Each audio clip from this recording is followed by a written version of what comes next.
हम first video के बाद यानी फर्स्ट लेक्चर के बाद आप जैसे आप लोगों को पता है कि हम सेकेंडरी स्टैटिस्टिक्स चैप्टर नंबर 10 यानी नॉर्मल डिस्ट्रीब्यूशन चैप्टर 1 ही क्लास है। हम उसके मल्टीपल चॉइस क्वेश्चन कर रहे थे। हमने पिछले लेक्चर में 10 क्वेश्चन आपको कराए। अब हम 11वें क्वेश्चन की तरफ चलते हैं। हमारे पास 11वां क्वेश्चन है mu minus 3 standard deviation to mu plus 3 standard deviation contain, यानी कि ये किस लिमिट में लाई करता है। तो हमारे पास ऑप्शन है 75% एरिया लाई करेगा, 50% एरिया लाई करेगा, 99.73% एरिया लाई करेगा ना, या no one of the these होगा। तो इसमें से एक्यूरेट आंसर हमारे पास है 99.73% एरिया। 99.73% एरिया क्वेश्चन नंबर 11 का आंसर है। क्वेश्चन नंबर 12 की तरफ चलते हैं। तो the standard normal distribution has mean and standard deviation as, यानी कि स्टैंडर्ड नॉर्मल डिस्ट्रीब्यूशन में जो मीन और स्टैंडर्ड डेविएशन है उसकी वैल्यू क्या होगी। तो उसके बाद ऑप्शन हमारे पास है mean and 0, 0 and 1, 1 and 0, no one of the these. तो इसमें एक्यूरेट आंसर हमारे पास है 0 एंड 1, यानी कि जब स्टैंडर्ड नॉर्मल डिस्ट्रीब्यूशन होती है तो मीन 0 होता है और वेरिएंस हमारे पास स्टैंडर्ड डेविएशन जो होता है हमारे पास 1 होता है। इसी तरह से क्वेश्चन नंबर 13 की तरफ चलते हैं। The normal distribution has a positive skewed shape होती है, नेगेटिव स्केवेट शेप होती है, बोथ एंड की no one of the these.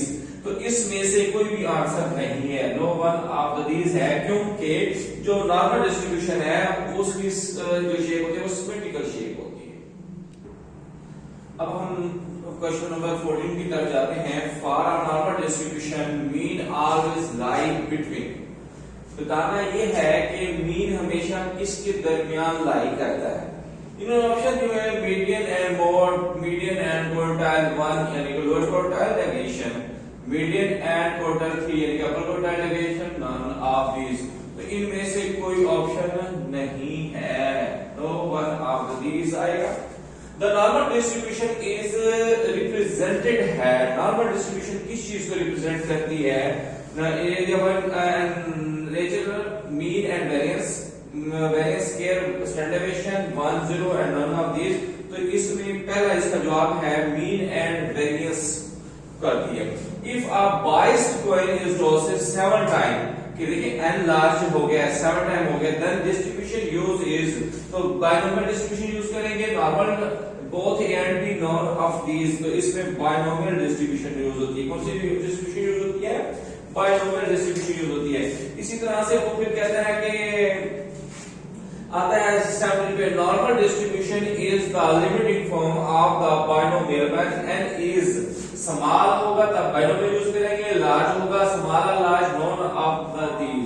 तो इसमें लार्ज जो होगा तो हम क्या करते हैं, बाइनोमियल डिस्ट्रीब्यूशन यूज करते हैं। अब हम चलते हैं क्वेश्चन नंबर 18 की तरफ। Normal distribution is the distribution of, अब इसमें से बताना है कि नॉर्मल डिस्ट्रीब्यूशन कौन सी होती है। क्वालिटेटिव डाटा होता है, डिस्क्रीट डाटा होता है, कंटीन्यूअस डाटा होता है, नन ऑफ दीज होता है। नॉर्मल डिस्ट्रीब्यूशन में हमेशा कंटीन्यूअस डाटा होता है। कौन सा डाटा होता है, कंटीन्यूअस डाटा होता है। इसी तरह से क्वेश्चन नंबर 19 की तरफ चलते हैं। Maximum coordinate of the normal distribution is at, यानी कि जब कंडीशन आ जाती है मैक्सिमम कोऑर्डिनेट की, तो तब हमारे पास क्या होता है, x is equal to standard deviation, x is equal to 0, x is equal to 1, x is equal to mean यानी कि म्यू। तो हमारे पास आंसर इसका एक्यूरेट है, x is equal to mean होता है मैक्सिमम कोऑर्डिनेट में। और in normal distribution probability mu minus standard deviation less than x less than mu plus standard deviation is, ये आपका जो चैप्टर है 10 इसी की 10.2 एक्सरसाइज का ये क्वेश्चन है। इसे हम सोल्व करते हैं और टेबल वैल्यू में देते हैं और उसमें से बताना है कि इसकी वैल्यू कौन सी आती है, 1, 0.5, 0.6827, 0.75। तो इसका एक्यूरेट आंसर है 0.6827, यानी कि जब कंडीशन आती है probability mu minus standard deviation की, तो तब आंसर इसका ये आता है। इन नॉर्मल डिस्ट्रीब्यूशन ये भी क्वेश्चन एक्सरसाइज का आपका, ये भी सोल्व करेंगे एक्सरसाइज से और टेबल वैल्यू देखेंगे। Mu minus 2 standard deviation, mu plus 2 standard deviation आए तो फिर इसका आंसर क्या आता है, 0.5, 0.9545, 0.6827, 0.75। तो इसका एक्यूरेट आंसर है 0.9545।